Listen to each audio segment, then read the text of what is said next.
Yes. Yes. Yes. Like, where can I even, where do I even, like, how can I, hello, welcome back to my channel. My name is Andrew. Today I want to do a spoiler-free review for The Poppy War by R.F. Kuang, which is a book that I finished last year and was my favorite book of last year, and never really discussed it because because of the HarperCollins strike.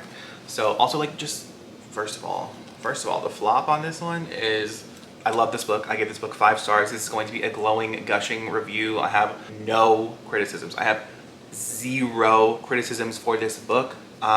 Sure, you can tell me your criticisms of it and why you hated it. That's fine. I won't agree with you, but I absolutely ate up, devoured, obsessed with, woke up at 5 o'clock in the morning for 2 weeks every day to physically read this book, which, if you know me, is unheard of because I literally only do audiobooks for every single book I read. I'm trying to be better about that. But I physically read this book and I annotated the shit out of it. I annotated it so heavily. I don't know if you can really see. Maybe I have to take a photo just so you can see how incredibly heavily annotated this book is, because this was some next level shit, man. So, what is this book about? This is following a girl named Ren, who is a little bit of an underdog. She lives in the southernmost tip part of the country, which is, like, I believe inspired by Japan and the war between Japan and China, I think, from historical events that are actually true and even worse than what takes place in this book from what I have heard. But there are a lot of fantasy elements. I've seen some reviews of this book that people say this doesn't feel like it has that much fantasy in it, but I don't agree. I think it has a lot of fantasy in it. A lot of the my favorite elements of the book were the fantasy. I loved the way the gods were utilized to give our main character strength, and how it was kind of like this drug she was dealing with in a way, and how she literally had to take drugs in order to gain access to this power that would turn her into this, like, supernova in a way. And I loved following her from, like, why did I want to say rags to riches? I loved following her from, like, being in, like, the slums. Like, she was in the dumps. She was, like, in one of the worst living situations you could imagine. And she just really, like, dug her way out of that disgusting place. And I just love her. I love her so much.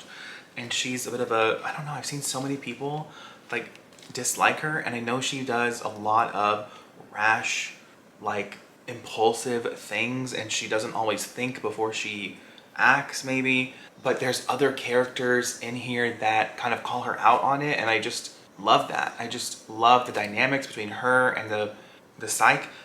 I loved Katai. I loved the whole thing. I loved it. So I loved the way that it was written. I thought that her prose was, I think, R.F. Kuang's, especially in this book. I've read the whole series at this point now, but I love the way she, like, says so little but says so much. Like, I feel like what she's saying, I don't know, I kind of want to read one of my favorite lines, but I also don't want to spoil it.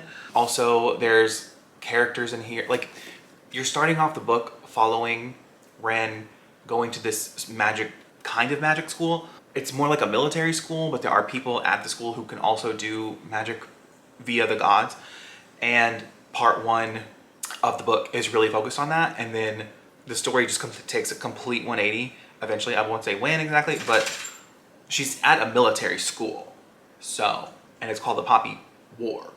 But there's so much philosophical, because there's discussions, like, with the teachers. There's kind of a kooky man in here that I just love. I love him so much. And, like, there's different, like, organizations and classes that Rin could be signing up for, but, like, which one is she signing up for?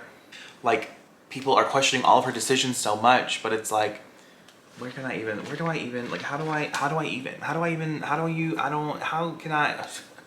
like, the way R.F. Kuang thinks and the way she writes is so, like, it's so grim, it's so dark, she has so little faith in humanity, but, like, I don't know how to describe it. I just don't know There's so many things I want to talk about, but they're all spoilers.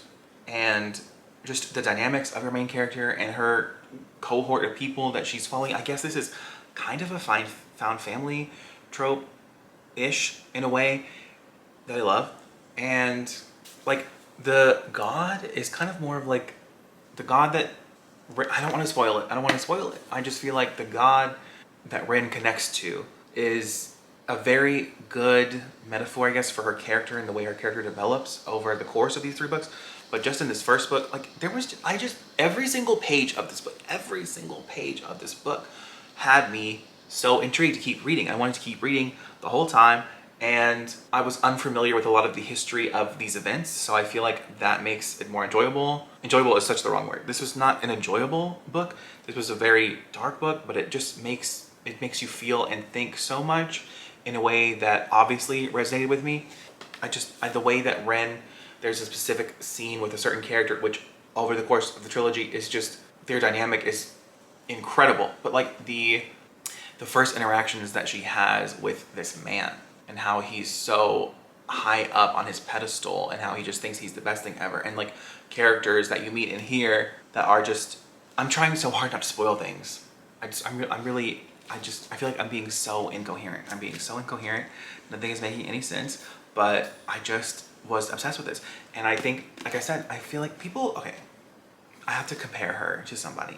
Let's compare R.F. Kuang's writing and Brandon Sanderson's writing, because I obviously enjoyed this a little bit, but I loved this. I was obsessed with this. I thought this was the best book I read in 2022. So, Sanderson writes in a way that is very bare bones basic. And people say that about R.F. Kuang also. But I feel like there's a lot of like, I don't know, I was gonna say subtext, but it's not really subtext. It's like, I guess subtext, like she's saying things in a way that if you're thinking along the same lines as she is, or her main character is, or you don't think the same way as her, I just feel like there's so much nuance. In my opinion, there's so much nuance to this, and the way Rin thinks and acts, and how I don't know, I was kind of rooting for her the whole time. Versus like Vin, like also like what is it with Rin and Vin? Like they're 1 letter off. Like why are they 1 letter off? I don't was this a response to this? Because I know people are talking about how Babel is a response to certain books. Like this has a found family trope. This had a found family trope. Like this is about a girl sort of overtaking a really broad empire. This is the same thing. Like I just feel like these are so similar, but you usually prefer one over the other. So I would love to know your thoughts on this. I definitely preferred Poppy War over Mistborn, but I also feel like there's like these little tiny bits of humor that you're getting. It's dark humor. This is a lot of dark humor. And this is like trying to be funny, but it's not. And I know people are like, Sanderson knows he's not funny. And I'm like, okay, well, I also know he's not funny. And I would prefer there to be some dark humor. Like, I just feel like it's more, I guess, my style. I don't know. But like, it's dark humor, but it's also like, it's humor, but it's also like examining humanity in a way that's like, yeah, this is funny, but like, this is how it is. And like, isn't that really fucking sad? So, and I don't know, I just thought that the way the gods were interweaved in the story here was more intriguing than the magic system here, which everyone is obsessed with. Like, I don't know. I guess I'm more of a character-driven reader than I thought, and I'm slowly learning that. But because I was so attached to our girl here, I feel like when Ren walks into a room or a scenario, like, she's gonna kick your ass and take names. And this girl is hidden away in the shadows, like, don't talk to me. Which, they're both valid experiences, but I feel like this is that girl who, like, is in prison, and she's gonna go up to the toughest, baddest bitch in the prison, and she's gonna stab her, or punch her in the face, or do something. And, like, that's who I'd rather be following. I'd rather be following that bitch. I want to see, what is that bitch up to? Like, who's she gonna stab next? Like, agency. And I think it was in the first book, there's something about, like, our main character and her origins that are incredibly fascinating. And I loved it. I loved it so much. And I have no criticisms. As I've already said, this review is me just screaming how much I love the book, and that's it, really. and also me talking shit about Brandon Sanderson because there needs to be more of that on the internet. There's not enough, if you ask me. Like, listen, like, he's a great man, I'm sure. I am glad I don't love his books because I also don't love his ideology. So, if you didn't love Mistborn, try The Poppy War. Try it. I'm pretty sure this is being adapted, and I'm so obsessed. Like, I want this to, I thought I heard that this was being adapted by the people who made The Hunger Games, but I could be making that up. It could just be a hopeful thing, but the people who did The Hunger Games, if they did this, like, yes! Yes. Yes. Yes. Like, I don't know what else to say. I really don't. Just, like, if you haven't read R.F. Kuang yet, like, what are you doing? Like, she's having her moment right now. Like, she's having a moment, and she deserves it. She deserves it. Like, women, you know? Like, women. Like, just women. Like, women. Yeah, let me know if you loved this, hated it, what you've read by R.F. Kuang, if you haven't read any of her work, if you plan to read her work, did you DNF this? I don't know, just let me know anything about Miss Kuang. I know I did Bethany from Beautifully Bookish Bethany, who we stand, we love her. She made a video, she definitely has some opinions about Miss Kuang's work that I don't agree with, but it's an interesting video that is a warranted discussion. I definitely think that, see, this is what people always talk about, how her prose is kind of basic, and I'm like, I just feel like there's more to it that it's kind of like unwritten in a way, like you have to kind of, I don't know if it's because like I think R. Kwong is from the same city I'm from, she grew up where I'm from, and maybe there's just like this nuance to it that isn't coming through unless you have a similar background to her. Sort of, not that I have a similar, I know her background is very different from mine, but I felt like when I was reading this that R.F. Kuang was like taking thoughts out of my brain, which could be concerning, could be very concerning, but I don't know, it just really hit. It really hit a lot. It hit so well for me.